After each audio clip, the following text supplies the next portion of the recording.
Kwekwe, Wiigwaam Tikdodem, Wolf Lake First Nation of Dunjaba, Algonquin Anishnawbek Kwayandao.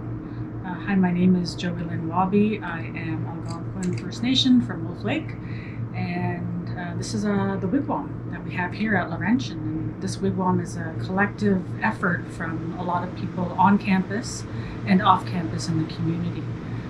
Our Wiigwaam has been here for about 3 years now, and we use it for many different things. So we use it for events such as Missing and Murdered Indigenous Women Girls Conference in Sudbury. I myself, as a professor, use it for classes. I bring students out here. We have a fire. We light the fire and we talk. And it's open to everybody. A lot of people will walk by and see the Wiigwaam and wonder what is it for. So really the Wiigwaam it's a lodge. Well, this is our lodge here that we learn. So we learn in our lodge, and we learn about, if you're a professor and you're with your students, you learn about class content, right? Or if you come out here and you are an elder and you come out with a student, then it may be more of a personal counseling relationship, or you may come out with a social worker. This place is really open to everybody, and we do hope that you are able to come in and join us at some point. It would be really, really nice to have you in here with us. We want to welcome the world to the territory of the Anishinaabe, and it now has become also the province of Ontario and the nation of Canada. So we welcome people into this new home, where you're having to come to know what this place is about and to place themselves more readily inside what their home is. So that's what this lodge is about that we're sitting in. We sit down with people and we walk them through history, but more from the Anishinaabe view about what has not been readily available. So we take people back, and that's what this purpose is in terms of the building of this lodge. So when we started out, there was a teepee here at one time that was placed, and people were saying, well, the teepee is not really the home of the Anishinaabe. They say, well, that's not really true, because we did use teepees, but we were more people of the Wiigwaam, because the Wiigwaam is more in tune with the climate here and the material that's here, the lifestyle that's here. So when we take a look at this path that we followed, we sat down and talked in the beginning about the building of the Wiigwaam to replace the teepee that had aged, because there was no one there providing for its care. And eventually it aged and it broke. It fell apart. It degraded. And people were sad to see this kind of result. So there's some thought given to replacing it. And the idea was that we would replace it with something more reflecting the Anishinaabe people. So agreement was made that we would put the Wiigwaam in place. And the university community here have gone through some of these ideas and discussions. This was the decision that was made. They would build a Wiigwaam. And it's through that process of discussion that I came to be part of the group. I was invited to come in and assist, to give my ideas. So I said, yes, this was a good idea, and I welcome the opportunity. So I came here to do that. And in the first year in coming, I was also introduced to the School of Architecture. And the university, when you think about the university, they're an affiliation of independent universities. So the LU community is made up of this independent diversity of a collection of universities, making up the core of the wider community of Laurentian. So I look at this and I participate in this kind of a diversity of the university. So when we think about this building here, okay, this lodge that we have constructed, in that first year, we sat down with the School of Architecture and entered into discussions about working with them in the building of the lodge, because they're wanting to incorporate cultural component in their studies. So we came together as a family and made that decision to build this lodge in concert with the School of Architecture. Two bodies working together. So that was agreed upon. So in that first year, we took the new incoming students from the School of Architecture, took them out onto the land to harvest the poles that we see here, which was used to make the framework of this lodge. And in the building of the lodge, we put away our modern tools. We put away the rulers, we put away the levels, we put away all this modern technology, and we said we're going to go back and build a lodge without some of these modern conveniences and tools. So the students were wondering how this was going to be done. So we asked for 2 volunteers, and we used their body sizes to determine what our measuring tools would look like. And so we used dimensions like the bottom of the foot to the top of the knee as a measure. And when you look at the lodge here, the position of the horizontal framing members are approximately that distance apart from the bottom of the foot to the top of the knee. You go up 1 level, 2 level, 3 level, 4 levels. You see the distance being somewhat fixed to some kind of unit. It's that dimension that's being used in the putting together of the lateral horizontal framing. But the poles themselves that are positioned here, there are 28 days in a lunar cycle. So when we count around, we'll see that there's 14 on one side, 14 on the other side. So that coincides with the unit 28, which is the number of days one lunar cycle. So the orientation of the building is laid out in an east-west direction. That's in concert with the rise and fall of the sun. And when we think about this home that we have built here, our people were in tune with the environment. Our people were in tune with nature. So nature determines for our people some of these ideas about time, some of these ideas about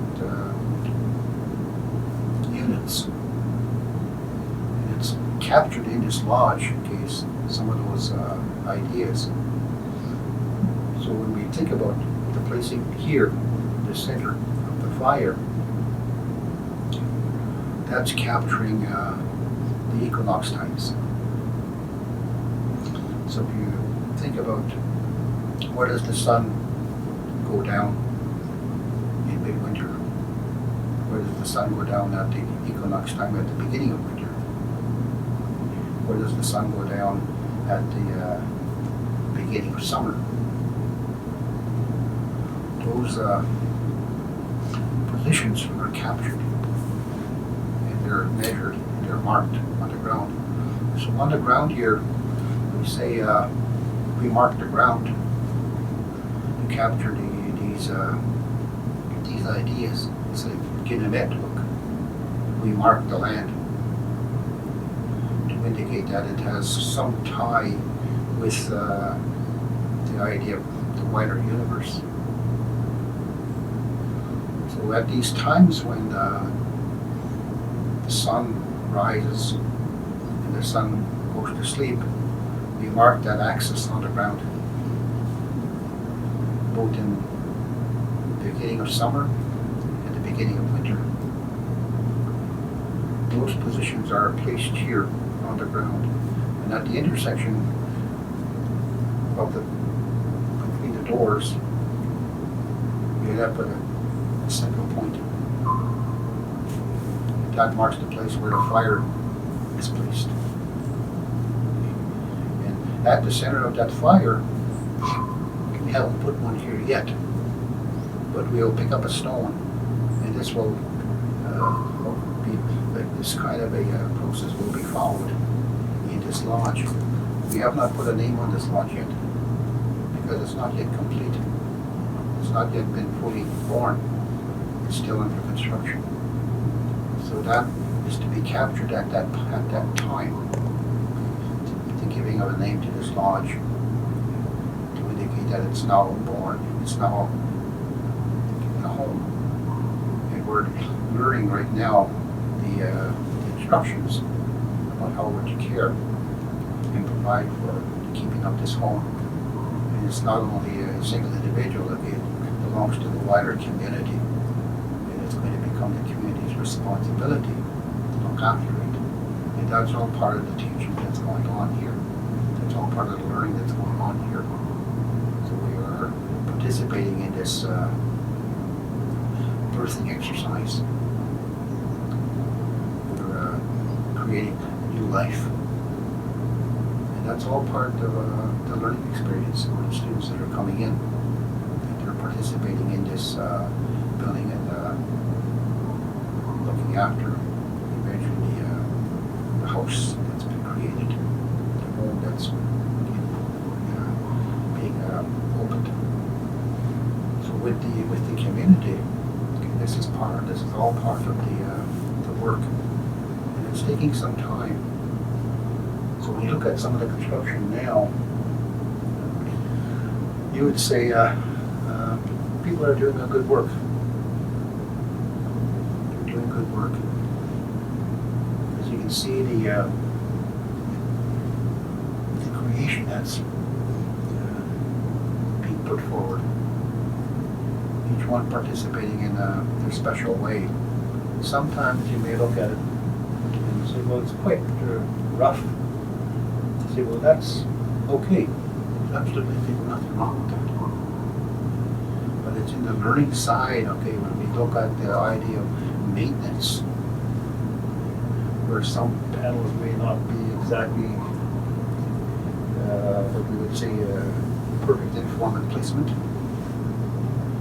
We will go back and in time replace some of those panels. Similarly, when we go back and replace some of the poles, okay, which are being used as the frame, we will look back at into reflection, look back into the past.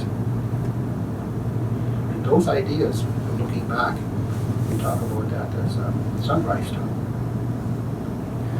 Reflection. So you talk about Wabanam. Wabanam is the rising of the sun. Wabanam and Wabanang. Wabanang is more contemporary, say yesterday, more recent time. When you talk about Wabanam, you're reflecting back to the beginning of time. And today we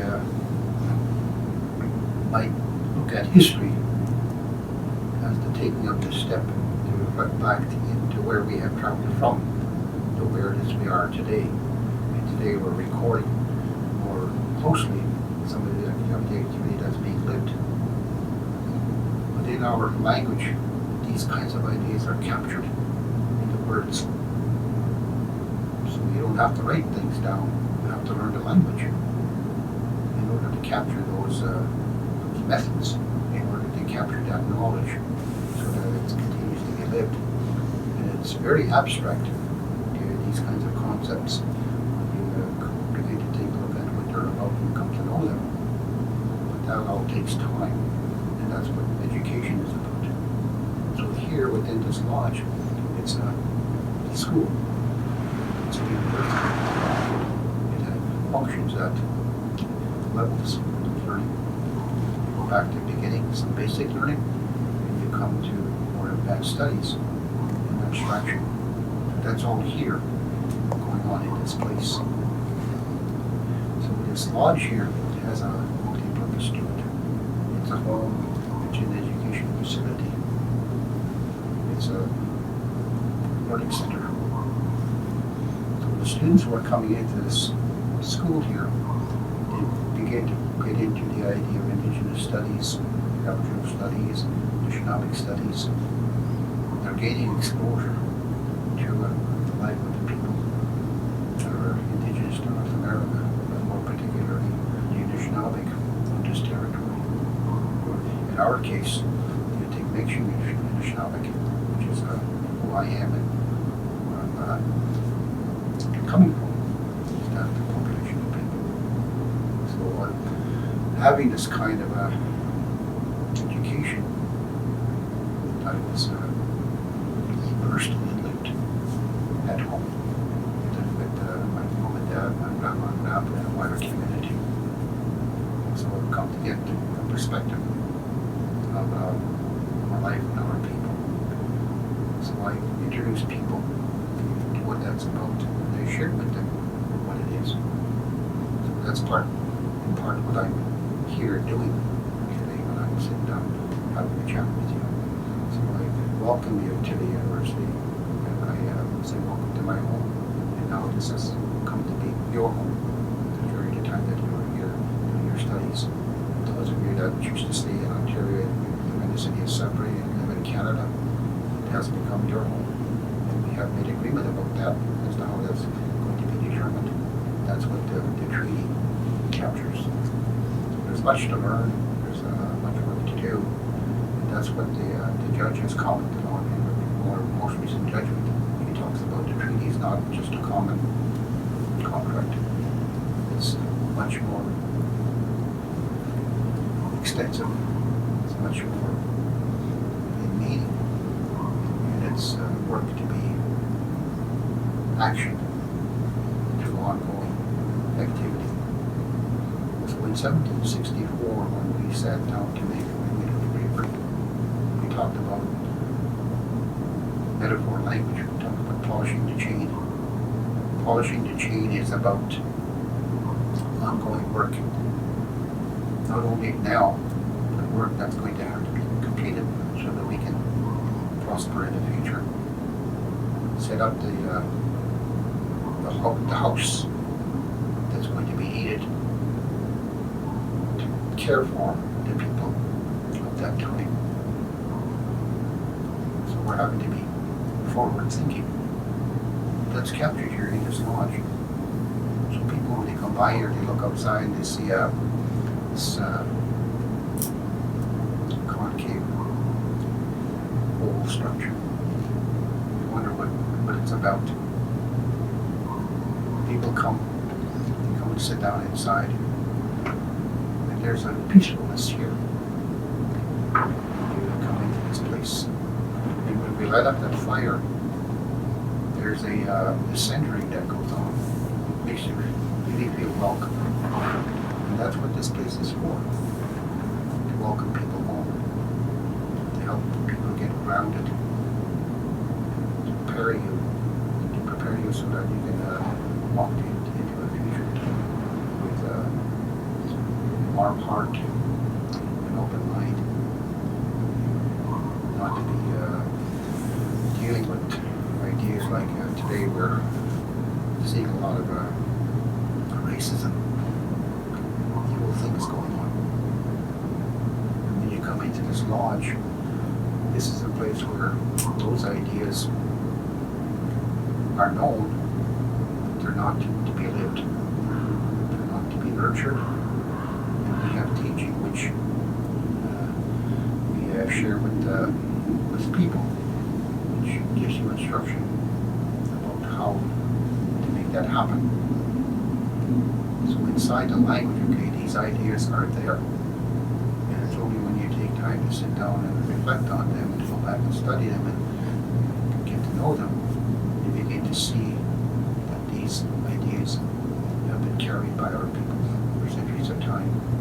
And the idea is that we're not to lose them because we need them to thrive. So in welcoming you to Sudbury, welcoming you to the university, welcoming you to the Anishinaabe community, reach out to you